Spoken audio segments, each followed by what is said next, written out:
Hi, I'm Bill Fabricini. We're here at the Aspen Club Sports Medicine Institute. We're here to talk about traditional ski training and the new way of the ski training using the RIP-COREFX. One of the things that we really talk about when we're ski training is reproducing the forces that occur when you're skiing. And as we know, when we go into that turn and we carry all that speed, there's a lot of linear forces that move us left to right.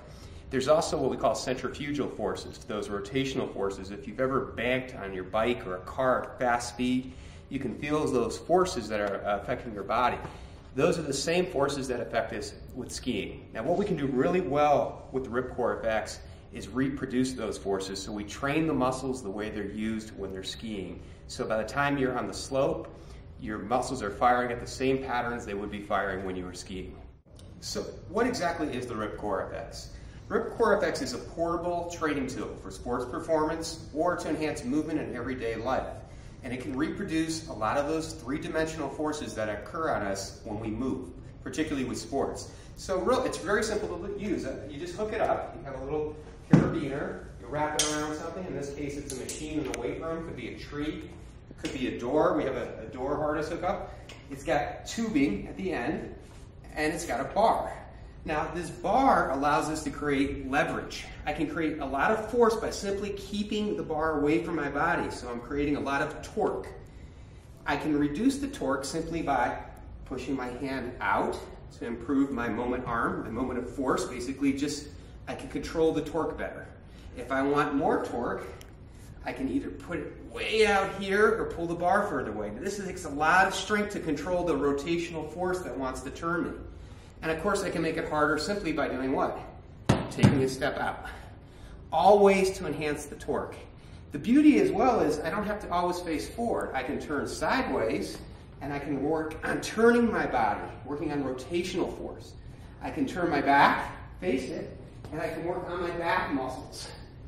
I can move this way. I can move low to high, or I can move high to low like a rowing pattern. I can move in circles. I can move my feet while I try to stay balanced. I can lift one leg up and try to add rotation while I balance. You're only limited by your imagination. So just what is torque?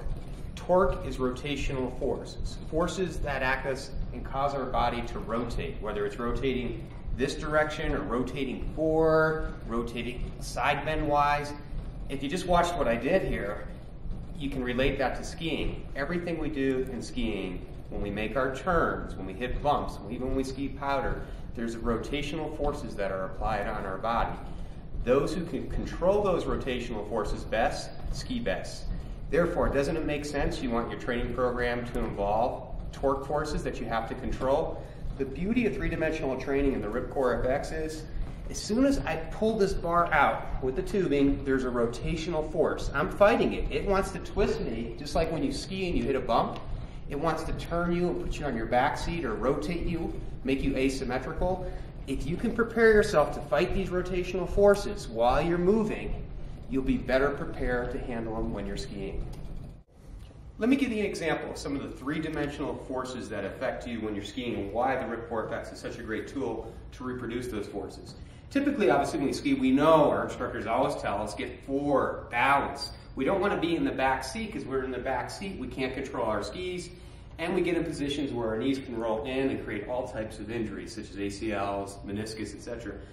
We can't turn the ski with performance either if we're in our back seat, but that's exactly what this bar with the tubing will try to create. I like to say we're in battle with the tube. The tube wants to do what? The tubing. It wants to twist us, push us in the back seat. You have to train to fight those forces, just like when you do when you're coming down the mountain and you hit bumps or powder and it wants to throw you. You've got to get right back your center of gravity over your feet so you're solid. You can see I can reproduce that feeling, engage my abdominals, all the muscles in my upper body, my legs, and I'm fighting some major forces that are trying to twist me and turn me. These are some of these centrifugal forces I talked about earlier.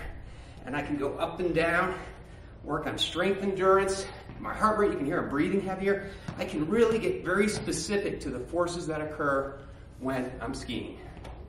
So now you have a little bit of understanding of the principles behind three-dimensional training, its purpose, why it can benefit you in everyday life and sports. Now let's put it into practice. Let's see what the implications are and go through our exercise program.